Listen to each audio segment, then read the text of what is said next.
And so where out of the clear blue did this Shedding the Corporate Bitch come from? That's a great title, by the way. Oh, thank you very much. And you could put me down on your buy-sell list. Oh, I mean, I'd love one. Thank you. She said, well, what's the bottom line? I'm like, I was such a bitch to so many people.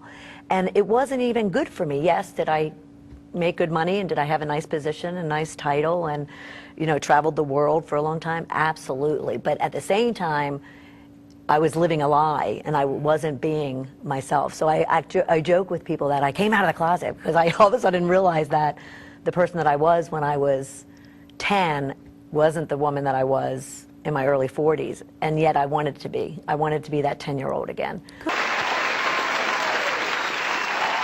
And so you'll be using this story to help other people?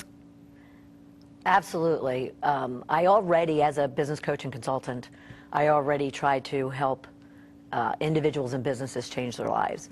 This is one of those perfect opportunities and a perfect message to go to young people, old people, men and women, and try to help them through coaching, through public speaking, through writing, through training programs, through audios and CDs, as to what it really means to live in your authentic self, so to speak, and apply it to business, apply it to life, apply it to family and relationships, to divorce, to all the different areas of our lives that people bitch about or angst about.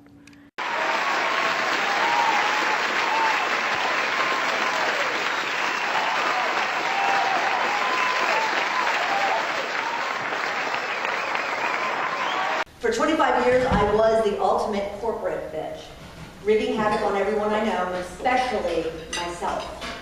Until one day that I was standing in the middle of a parking lot with a pink slip in my hand, and I was able to shed and melt away all the angst and attitudes and fears and insecurities I actually had about myself and other people, and therefore was able to shift all that to riches and pursue a much happier, much more fulfilled, much more exciting life.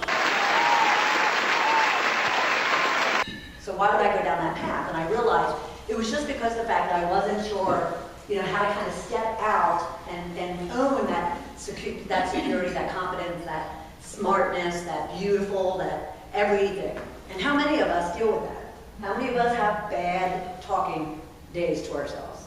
And if you're not raising your hand, you're lying. And if you're not raising your hand, I wonder if it's because there's men in the room, ladies, right? And the men, of course, don't, because they don't want to show that. But we all have them.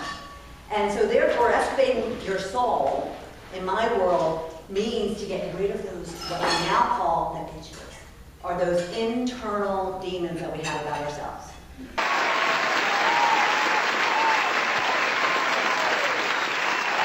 How many defined a goal for this month? Oh, very few. How many defined a goal for today? How many have a goal for why you walked in that front door? And like Amy was talking about, you have to have goals for everything that you do. And I'm a huge proponent in that. A little bit about myself. I am one of 12 children out of Philadelphia. I have 6 brothers and 5 sisters. Before my dad died in 2004, at the young age of 85, my parents had been married for 52 years. Well, you can imagine having 12 children, a lot of planning had to take place to manage 12 kids.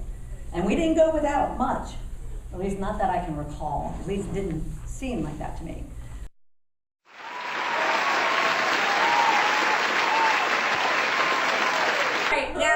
Now everybody see my shoes? Yes. Very good.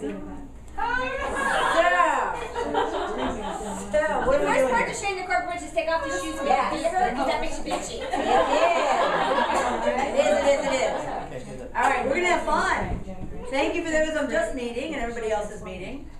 And then the rest of you, all of you, I'm so honored that you're here. All right, so this is what we got on the agenda for the next couple hours.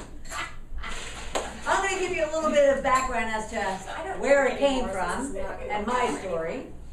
And then what we're going to do is we're actually going to go through a little bit of some exercises, but not really exercises. We're going to come together in little pods and that you'll break off into, and we'll actually work through discovering, confronting, and shedding whatever bitch you might be hanging on to.